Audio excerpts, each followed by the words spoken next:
Download this code from codegive.com, link in the description below. Be careful with ShareReplay, a deep dive into caching observables with rxjs. The ShareReplay operator in rxjs is a powerful tool for caching and replaying values from an observable. It's essentially a multicast operator that caches the most recent values emitted by the source observable and replays them to any late subscribers. This can significantly improve performance by avoiding redundant computations or network requests. However, ShareReplay must be used with caution, as improper usage can lead to unexpected behavior, memory leaks, and subtle bugs that are difficult to debug. This tutorial will explore the ShareReplay operator in detail, covering its functionality, common use cases, potential pitfalls, and best practices for using it effectively. We'll provide numerous code examples to illustrate these concepts. 1. Understanding the basics. What is ShareReplay? ShareReplay is a multicast operator in rxjs that does three key things.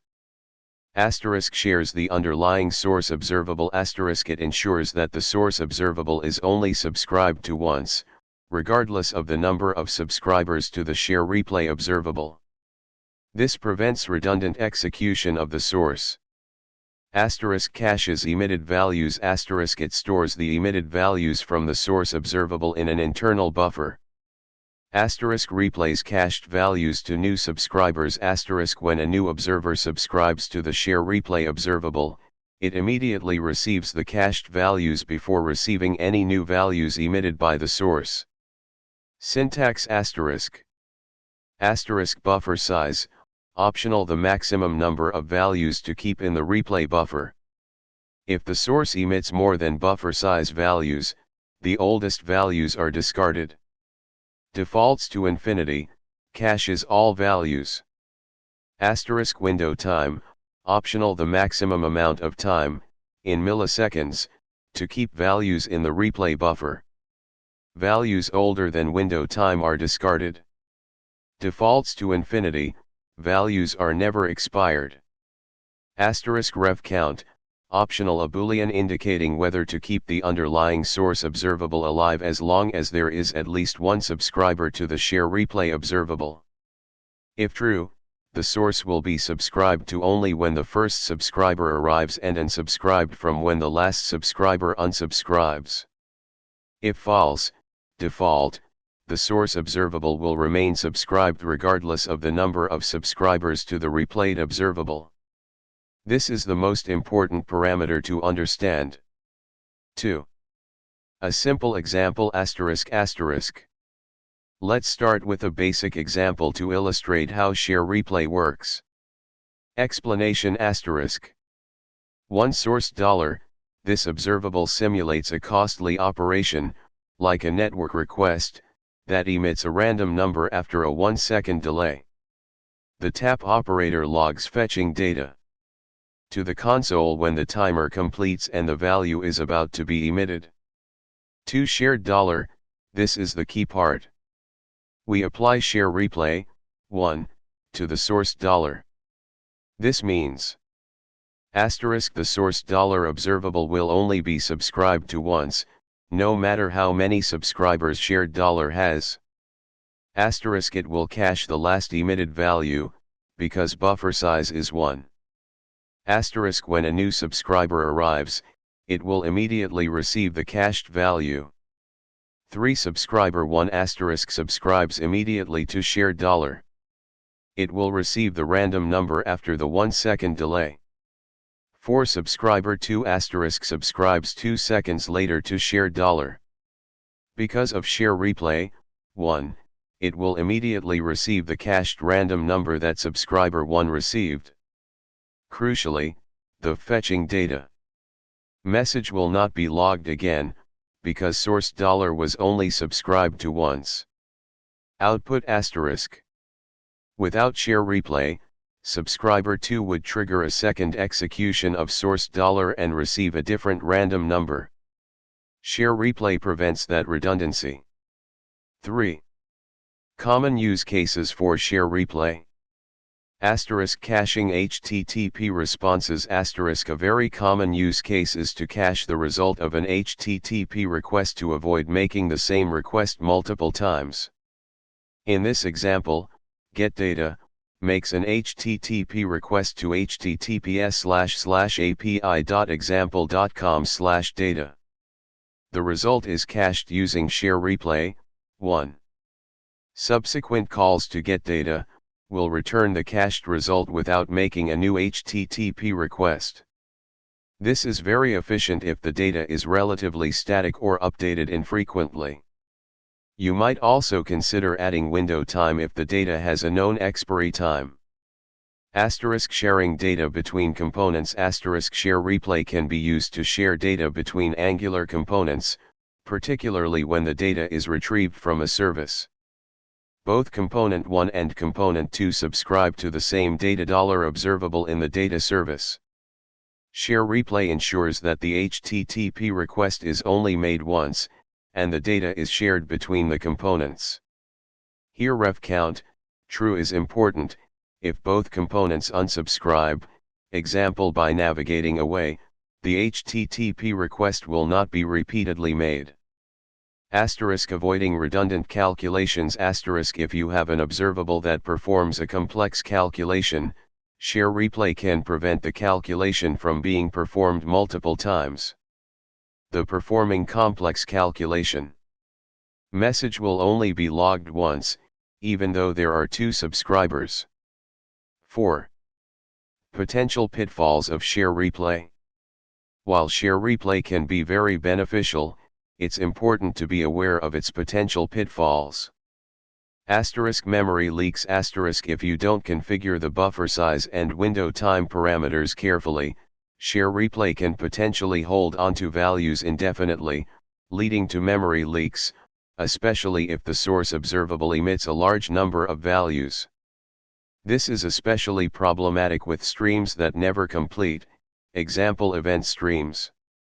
Stale data. If the data emitted by the source observable changes frequently, the cached values in sharereplay may become stale.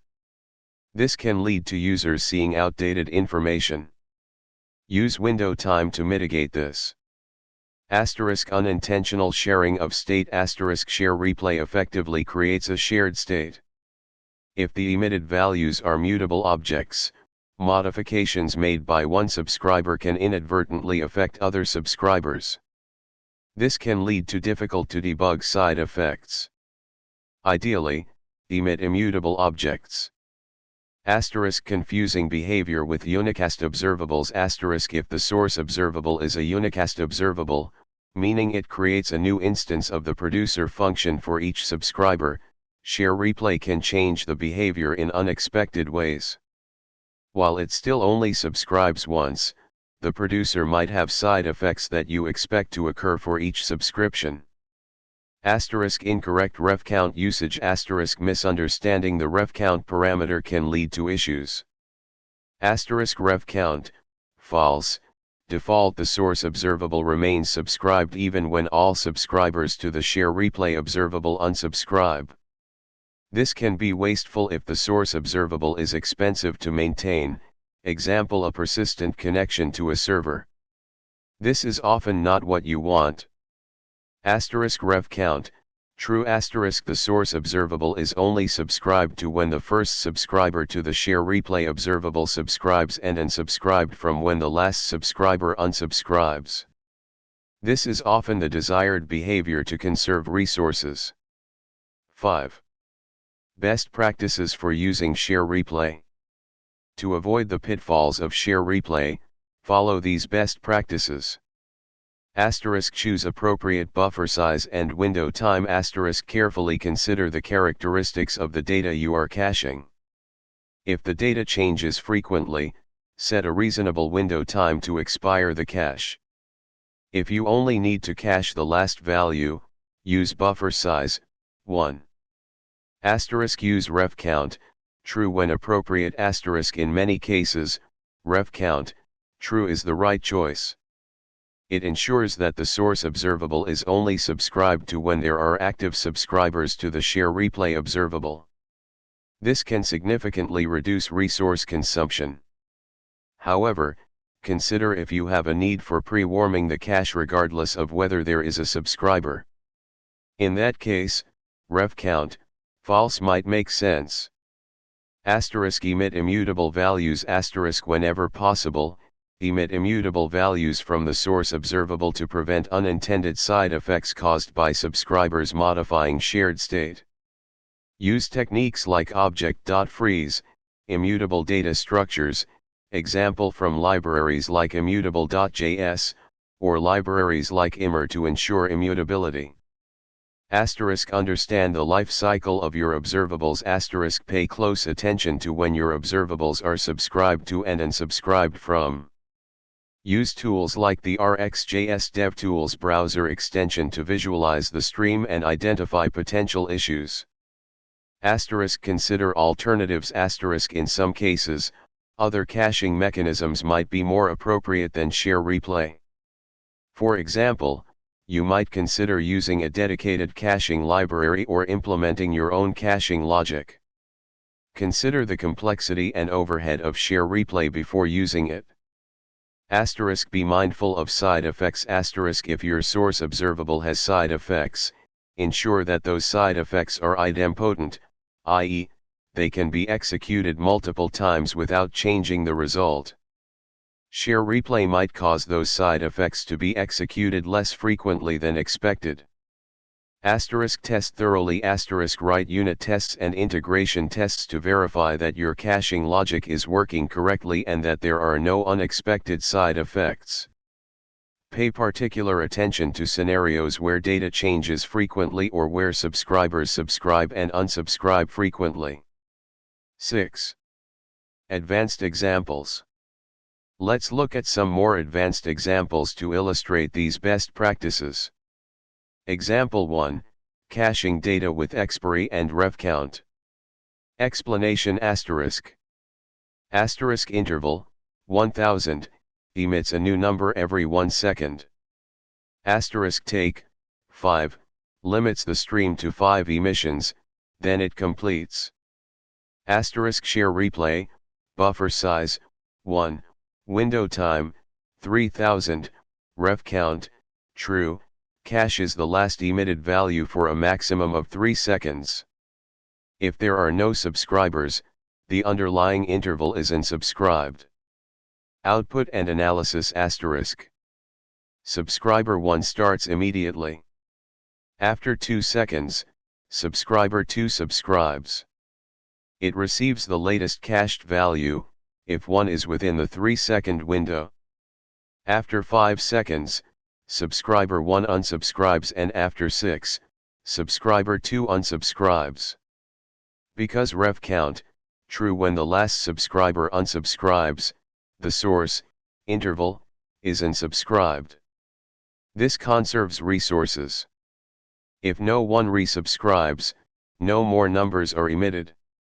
After 3 seconds from the emission of the last cached value, that value would expire from the cache. Example 2, using sharereplay with immutable data. Explanation 1. The source $observable emits a user object. 2. The map operator creates a new, immutable object using object.freeze, and spread syntax. This prevents subscribers from accidentally modifying the shared object. 3. Sharereplay, 1, caches the immutable object. By using immutable objects, you prevent subscribers from inadvertently modifying the shared state, avoiding potential bugs and unexpected behavior. 7. Conclusion. The sharereplay operator is a valuable tool for caching and sharing data in rxjs applications.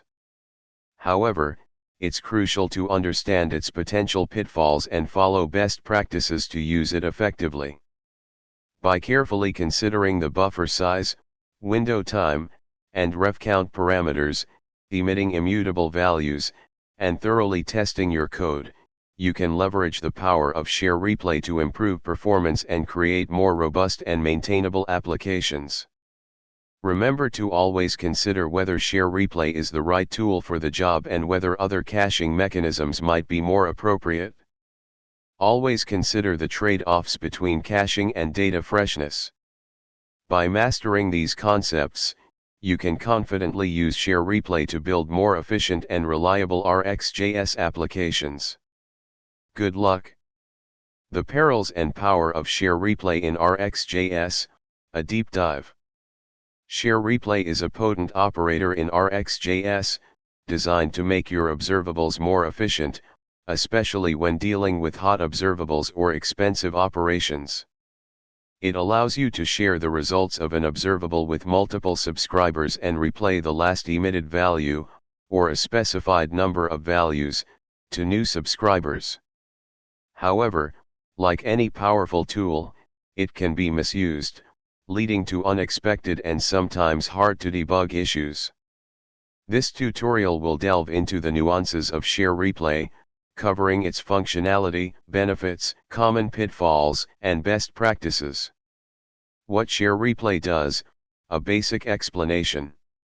At its core, ShareReplay serves two primary purposes. 1. Sharing subscriptions, hot observables without ShareReplay. If multiple subscribers subscribe to a cold observable, each subscriber triggers a new execution of the observable's source. For expensive operations, example making HTTP requests, processing large data sets, this can be highly inefficient. ShareReplay converts a cold observable into a hot observable. This means only one subscription is made to the underlying source, and all subscribers share the emitted values from that single subscription. 2. Replaying values, caching. When a new subscriber joins, ShareReplay replays the last emitted value, S, from the underlying observable.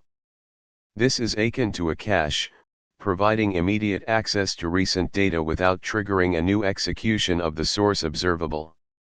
The syntax and parameters of ShareReplay.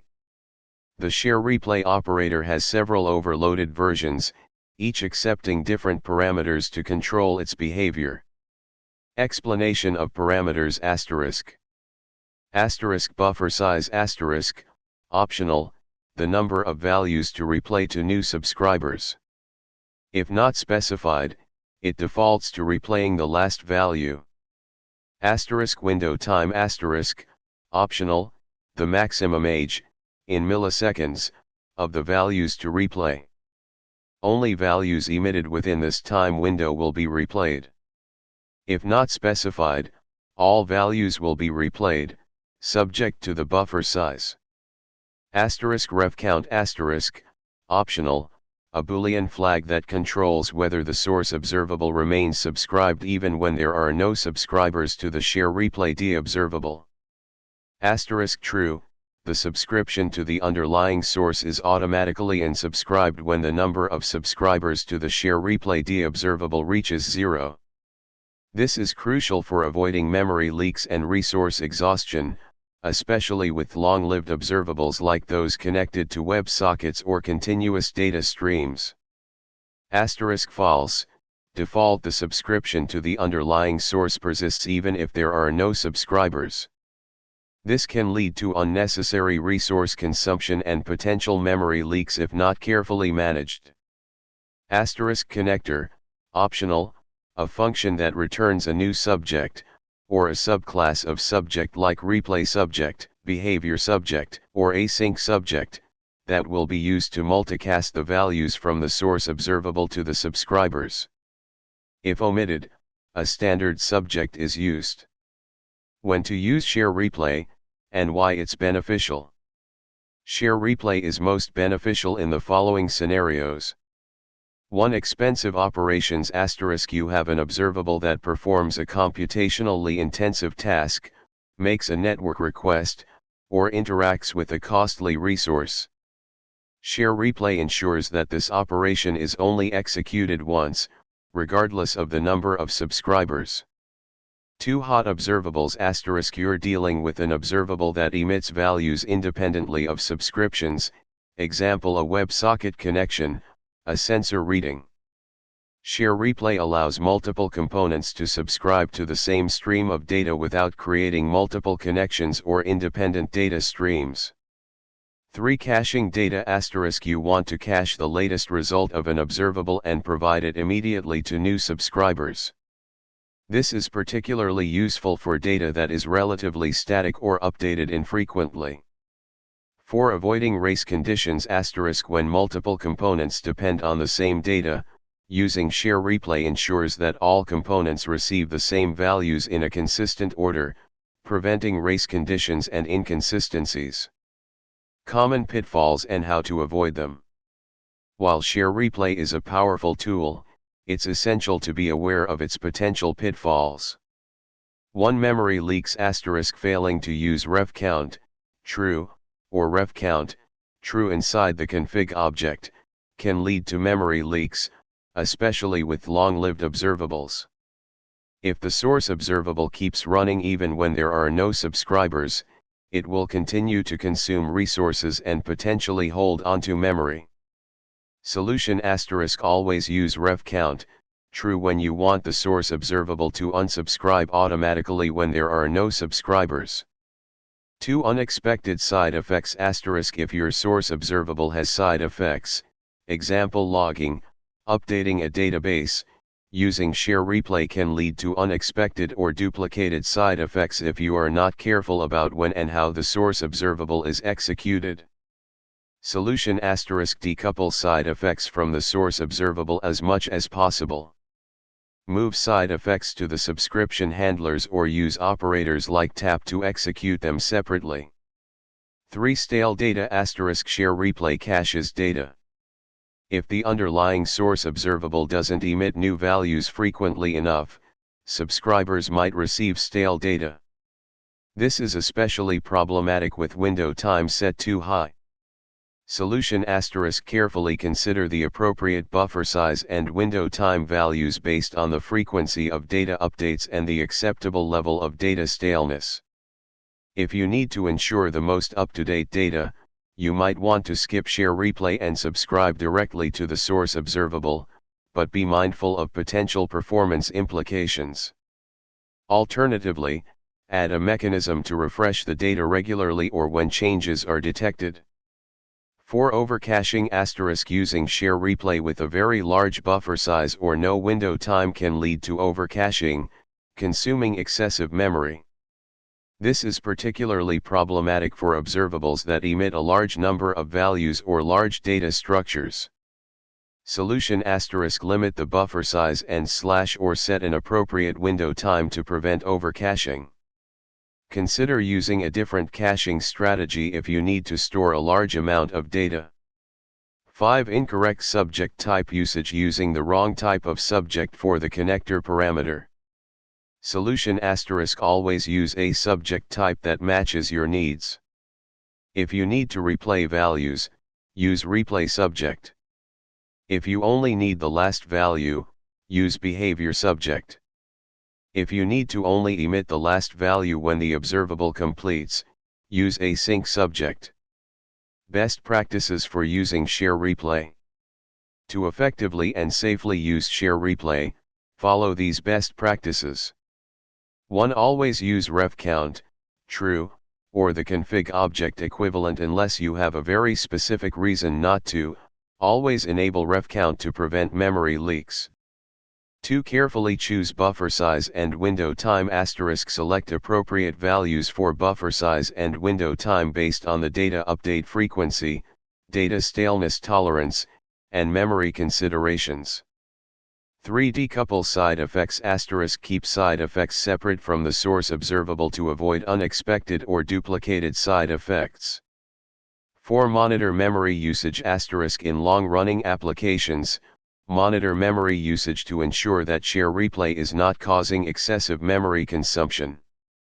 5. Consider alternatives * before using ShareReplay, consider whether there are alternative approaches that might be more appropriate, such as using a dedicated caching service or a state management library. 6. Use configuration object * prefer using the configuration object when using the ShareReplay operator. This makes the code more readable and easier to maintain. Example scenario: caching HTTP requests. Let's consider a scenario where you need to fetch user data from an API. Without ShareReplay, each component that needs user data would make a separate HTTP request. With ShareReplay, you can cache the result of the first request and provide it to subsequent subscribers. Explanation asterisk. Asterisk get user data simulates an HTTP request. The console.log statement helps us verify that the request is only made once. Asterisk ShareReplay, buffer size, 1, ref count, true, caches the result of the HTTP request and replays it to new subscribers.